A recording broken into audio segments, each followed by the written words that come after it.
What prompted you to write in this book, The Maze of Masculinity? Well, that's a very important question.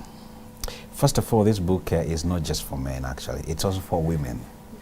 It's for women to know about men from a man's perspective, because most of the things that women think that they know about men have been taught them by their fellow women who unfortunately have lost the men in their lives. It's a book about men that women should also read to understand what goes on in the world of men. And also, if you are a single mother and you are raising boys, this is also a great book to read.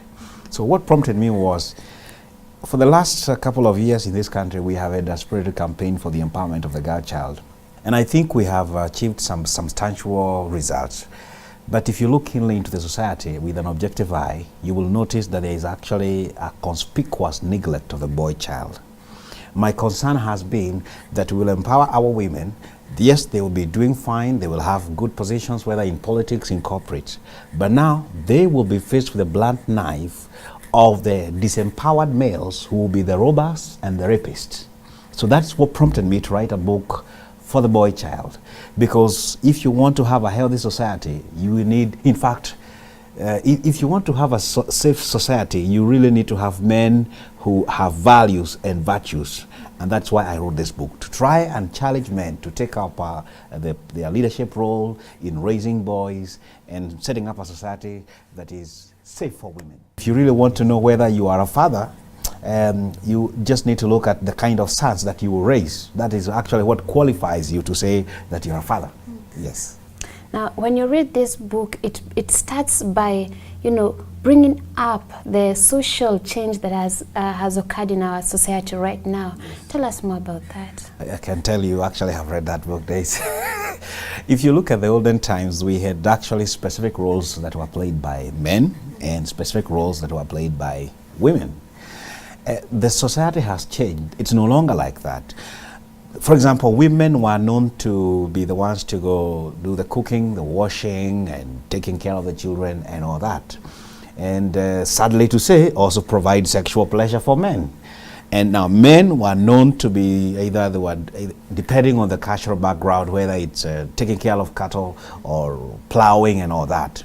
But now the society has changed like that.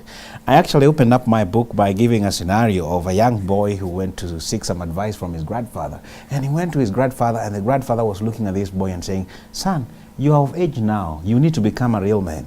And the boy was like, "Grandpa, what do you mean I need to become a real man?" And he said, "You need to settle and have a family. A man becomes a real man when you actually settle and have a woman, take care of her, provide clothing and shelter and all that. And then you set up a family." And the boy was challenged, and he said to himself, "I'm going to look for someone to settle with." So he went out there looking for a girl. And before they could settle, in terms of having a ceremony, wedding ceremony, so that they could settle in marriage, the lady was asking this young man, "What do you really want to do with me?" And the boy was saying, "I will take care of you, I will provide for you, I will do all those things for you." And the girl was like, "Excuse me, I have all that. I live in my own house, I drive my own car, and I do all these things." And the boy now didn't know what to say. But the woman was insisting that, "I need a real man. I need a real man." And he was confused because he thought a real man would be, providing food, shelter, clothing, and all that. And anyway, finally they settled. They had some trouble in their marriage, and the guy ran back to the grandfather to seek for advice. And he told the grandfather, "Grandpa, my wife won't listen to me." And then the grandfather said, "You've got to be a man. Show her that you are a man." And the young man was, "How?" He said, "Put your foot on the ground." And then the man said, "But the floor of this ground you're telling me to put my foot firmly on is her floor." Yeah, so you see, the society has changed. We used to have men who actually were the breadwinner. They were the ones that were earning money, taking care of the family in terms of providing. But it's no longer the same. Today we have women who are earning more than men. So it has changed a lot. We used to have specific salons or barbershops for men and women. We used to have specific clothing for men and for women. Today we talk of unisex, clothes. We talk of unisex salon. Things have changed. There's all that now. A question is raised in your book. Yes. where are the fathers when all this is happening to their sons? Yes, actually the big challenge and the big question that I have posed is, where are the fathers? I have been graced by God to go around the world, and especially in our country, from one place to the other, because my job revolves around so much talking to people, whether they are in corporates, parents, and schools and all that. And what I've observed a trend. Anytime I go for parents' meeting to speak to parents in schools, I see more of mothers than fathers. And specifically, I see more of single mothers in those schools more than any other time in the history of this country.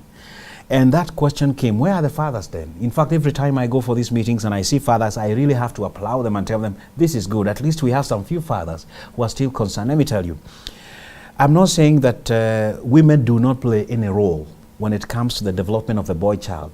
A mother is so critical and so important, but it takes another man to make a man out of a boy. A man can never be raised up by a woman. A man needs another man to affirm his manhood. And that's why I'm asking, where are the fathers? Because you see now boys being raised by their mothers. They go for shopping with their mothers. Even their mannerisms now are feminine. Why? Because they do not have role modeling of men who are godly, with values, who can show them the way, who can mentor them and bring the king in the boat.